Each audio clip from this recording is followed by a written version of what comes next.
Hello, buddy, I'm the Crick Monkey, and today is New Year's, baby. Yeah, boy. Yeah, boy, I'm still gonna be a disappointment. Don't you worry. Go find a fucking job, you fucking sausage roll looking twat.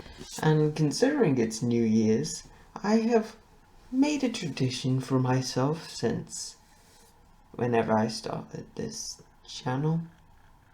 Was that 2015? I think it was 2000. Yes, 2015. Where I count down any amount of movies that I've seen and I very like, yes? But before I get right into this, I'm gonna establish some things. One, these opinions will probably not age well in like a year's time. I don't know. Maybe. I say this because every time I make a New Year's video, count down the films I liked, I always look back, at least some of them, and go, I don't know why, no, like for example, first one, I think it was the first one, I put Minions on there, and I'm looking back at that and I'm thinking, no.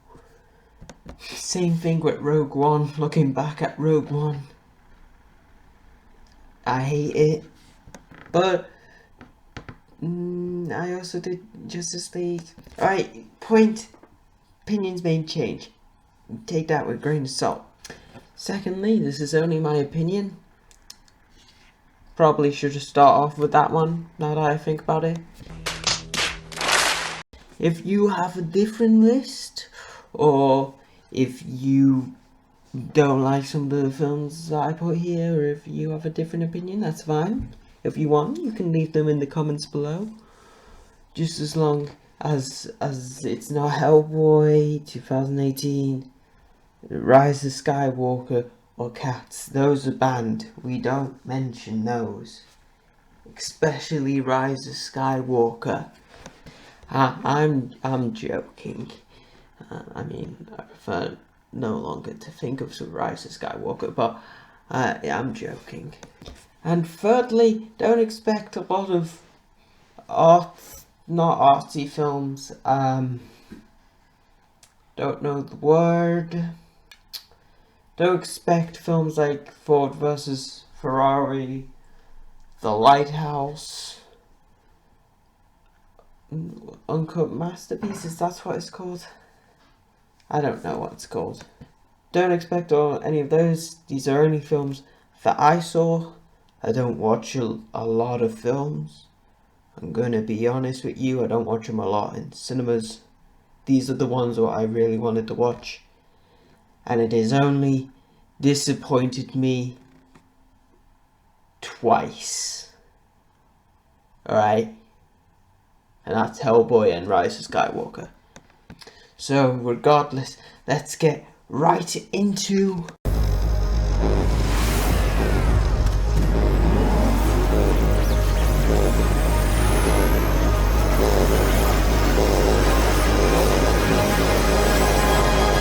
my top 12 movies of 2019.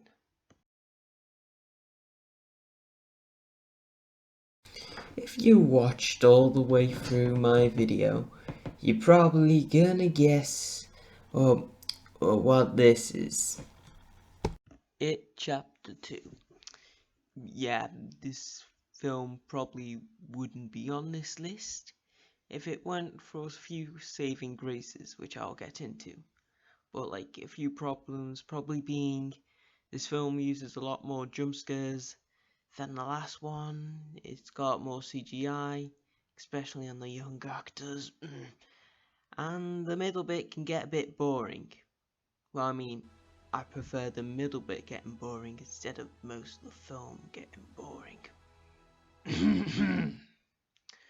But there's a few saving graces. The kid actors are great as always when they're not CGI enhanced. Bill Hader should get a bloody Oscar, my tongue. Bill Skarsgård is always great as Pennywise. A lot of the set pieces are impressive. Some good writing. this scene in particular just shocked me. And even though it's not as good as the last film, it's got its fantastic moments. This film gets in by the skin of its teeth. So I'll give it like a 7.5 out of 10.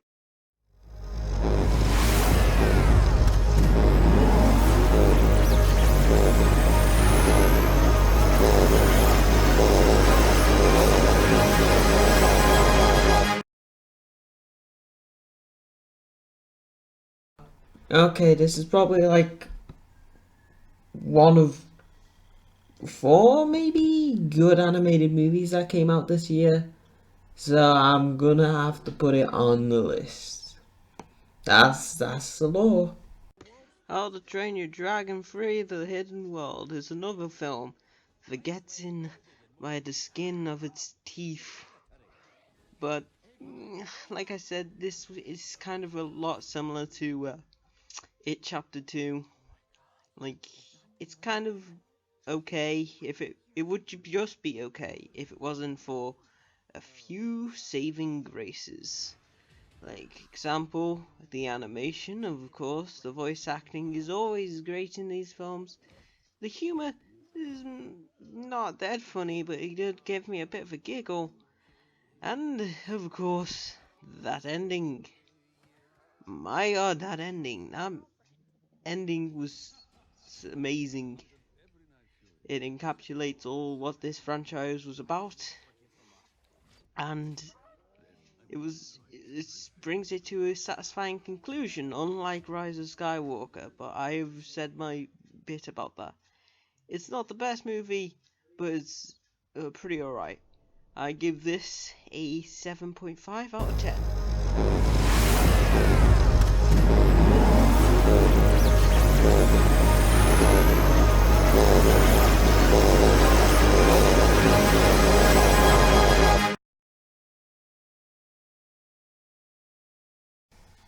This is probably the worst one in the series, but it's Toy Story and there is never a bad one. Toy Story 4, it's like I said, it's probably the worst one in there and it's kind of unnecessary, but that doesn't make it any less good. Like for example, what was really surprising is that Forky is an actually good screen device. He's not really a character per se, but he's a good screen device to get the plot rolling. And he does give a bit of comedic relief. Not to mention that ending. Oh boy, that ending. What's with animated films and having great endings that save the film? I don't get it. But regardless, the animation is great as always. They finally changed Andy's little goblin face from the first film. I mean, the lighting's not as good as previous films, but it's still pretty damn fantastic. I give this film about an 8 out of 10. Go watch it.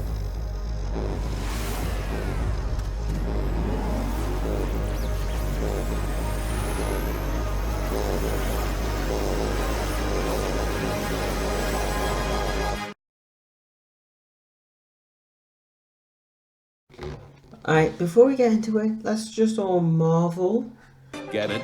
in the fact that DC actually made not one, but 2 good movies this year. Shazam is a surprisingly good movie. Yeah, after the first trailer, I didn't think this film was going to be any good, but all the stuff that I thought was pretty bad in the trailer is kept to a minimum in the actual film, thank God.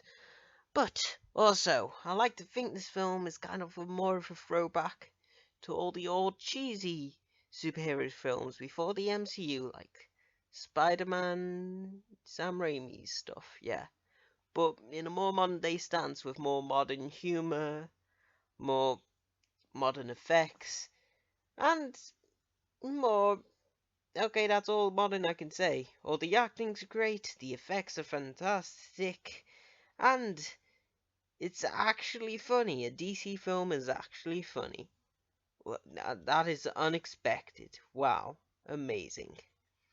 So, yeah, this film is great, and I recommend it dearly. Still, not flawless. The humor get a bit bothersome at the times, but still, I give this film an 8 out of 10.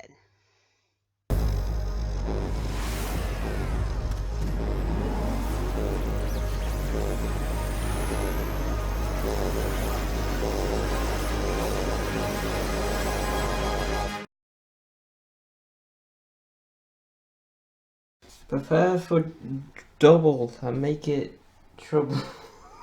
Oh, we're talking about Detective Pikachu. Yep, Detective Pikachu. What else do I need to say, really? It's okay, first off, yes, we all got the jokes out of the way. This is the first actually good video game movie, which is amazing. You don't get them at all, especially one with this higher quality. The story is pretty good. I mean, it's not dead complicated like an actual proper mystery, but it's simple words with. This film is also a CGI spectacle with all the Pokemon looking actually good. Like, seriously, Charizard, Bulbasaur, and especially Pikachu look amazing. Ryan Reynolds' performance is fantastic, but if I was going to give one problem, every other actor seems bad. But I do think that's partially intentional to simulate Pokemon characters, but nonetheless distracting. I give this film a decent 8 out of 10.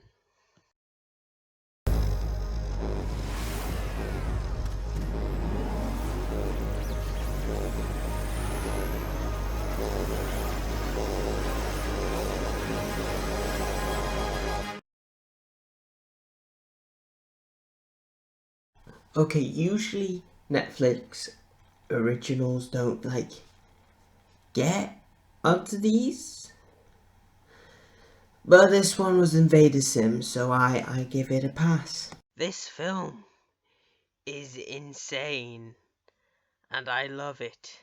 Invader Zim Enter the Florpus is just the most maddening thing anybody will ever see, ever. It's like those Sharknado films, but it's actually intentionally funny. It's amazing. And, not to mention the animation in most cases, still there's like some weird flash animation twerks in some bits, but overall it's not really that distracting.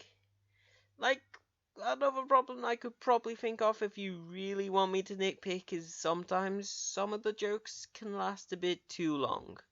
But that is a minor, you know, mistake. I still recommend this film, especially if you're into bad, insane comedy, and I give it around about an 8 out of 10.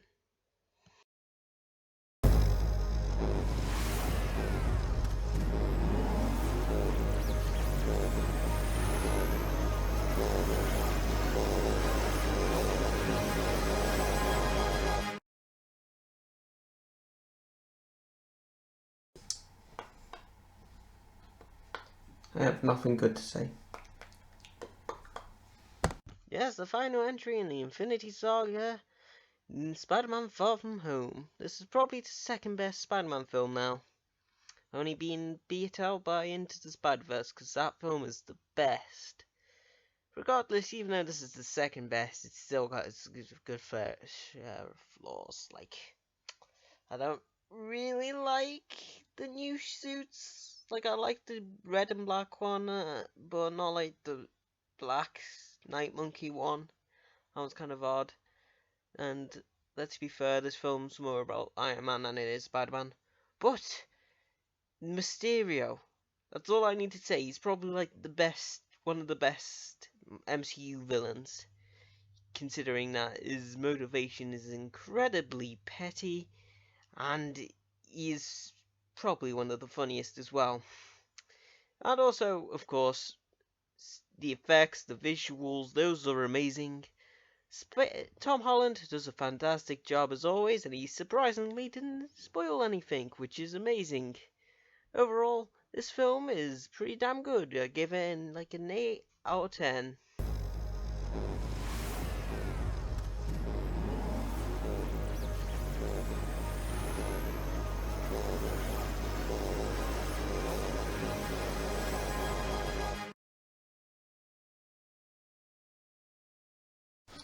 Okay, after season 5's finale, never thought I was actually gonna like this ever again.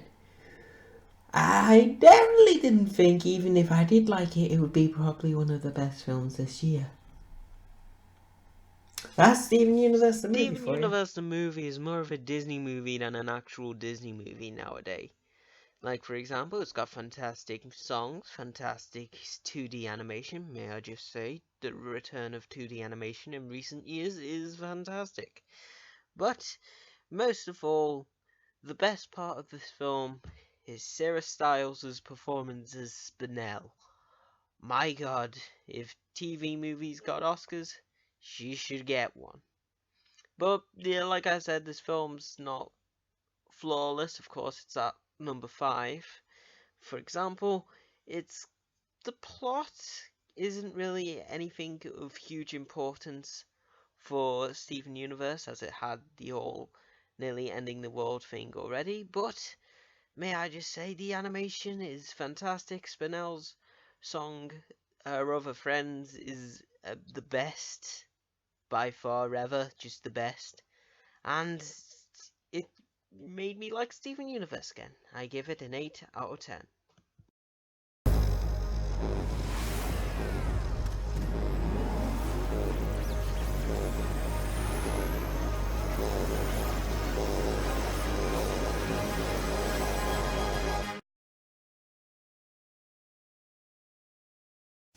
Alright, so I was gonna joke about how does nobody like this film. This film's great.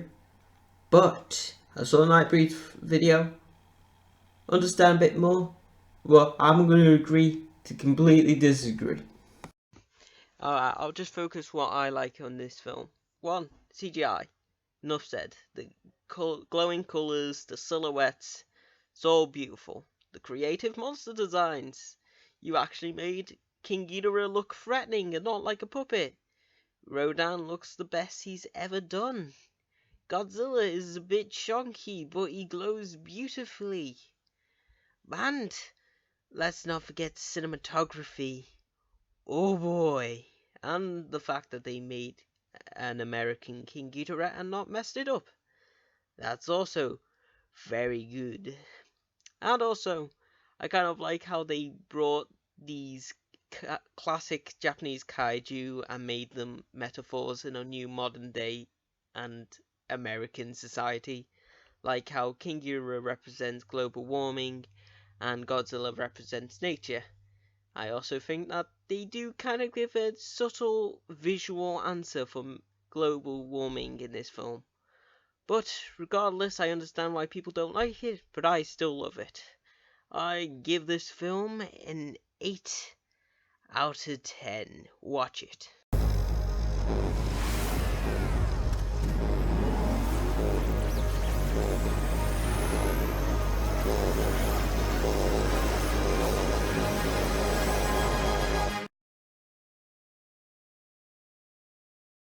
Iron Man made me cry.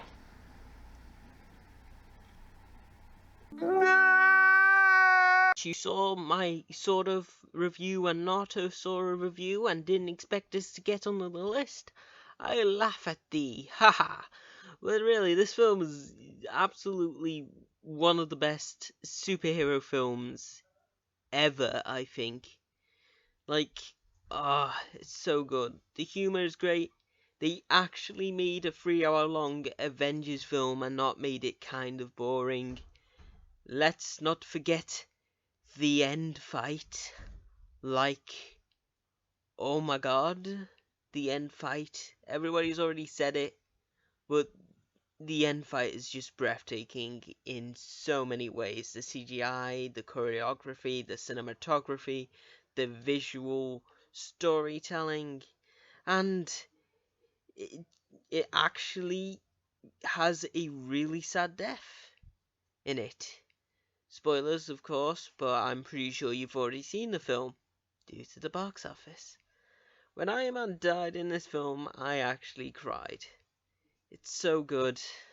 It's one of the best superhero films in recent years, and I give it a 9 out of 10. Go watch it.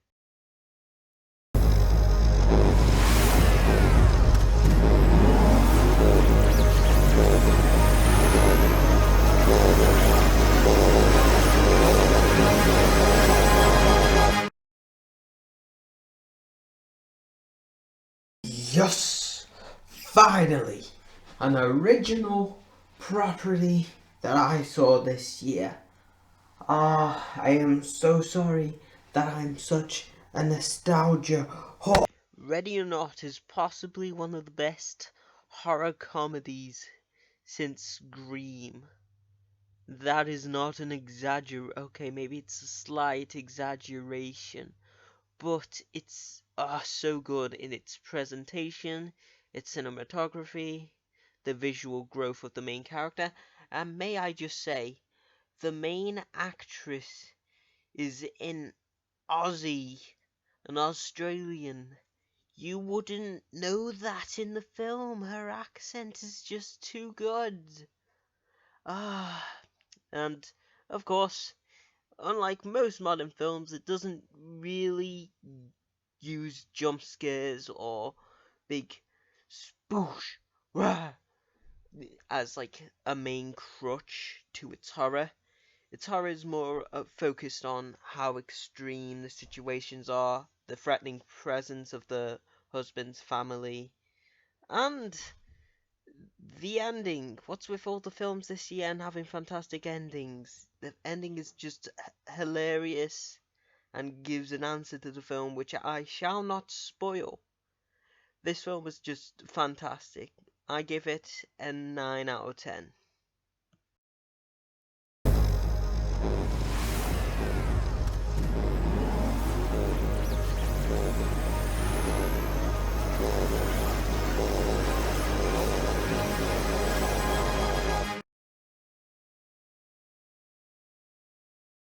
You know, I am actually kind of sad that Star Wars didn't get onto this list this year. But not as sad as Arthur Fleck, let me tell you. That guy has some problems. Oh, seriously though, J.J. Abrams, I now think you are a hack, and I have lost all respect for you because of this Han Cloverfield paradox. Please die. You all knew that was gonna be number one. This DC film is possibly one of the best comic book films I have ever seen. One, it actually made me give a crap about the Joker. Like, yeah, I always kind of liked the Joker, but to be honest, unlike some comics like The Killing Joke, he kind of is just like, "Ooh, I'm evil and wacky. Look at me, I was about to kill babies. Ooh, I cut off my own face." But this one actually gives Joker more of a backstory and is made him actually creepy. It's amazing.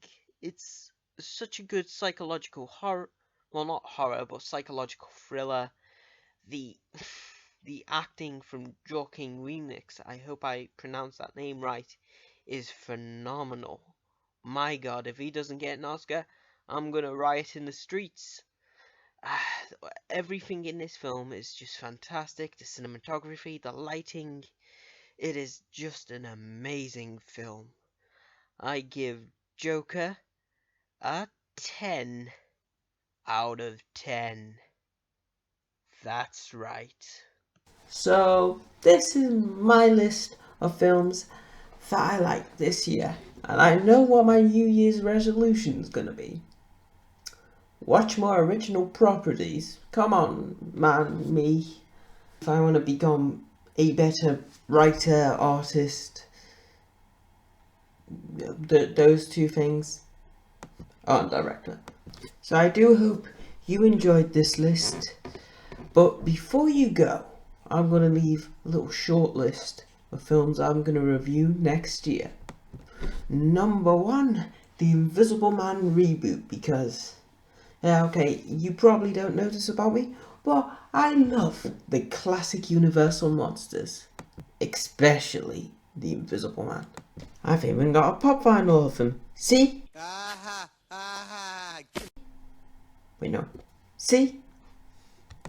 But this reboot either looks like it's gonna be good or it's gonna be terrible. Yeah, it's worth a gamble. But seriously, guys, no Jack Griffin. He was basically the best. He is the best Invisible Man. Godzilla vs. Kong, because of course, why not? But seriously, if Godzilla doesn't win, I'm giving the film a 0 out of 10. I'm sorry.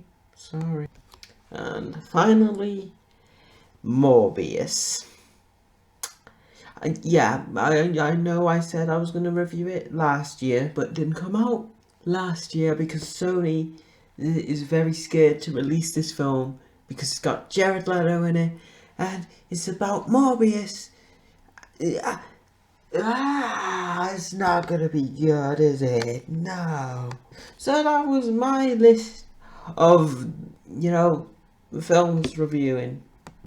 But I hope you did enjoy the actual list, what was of, the films I liked this year.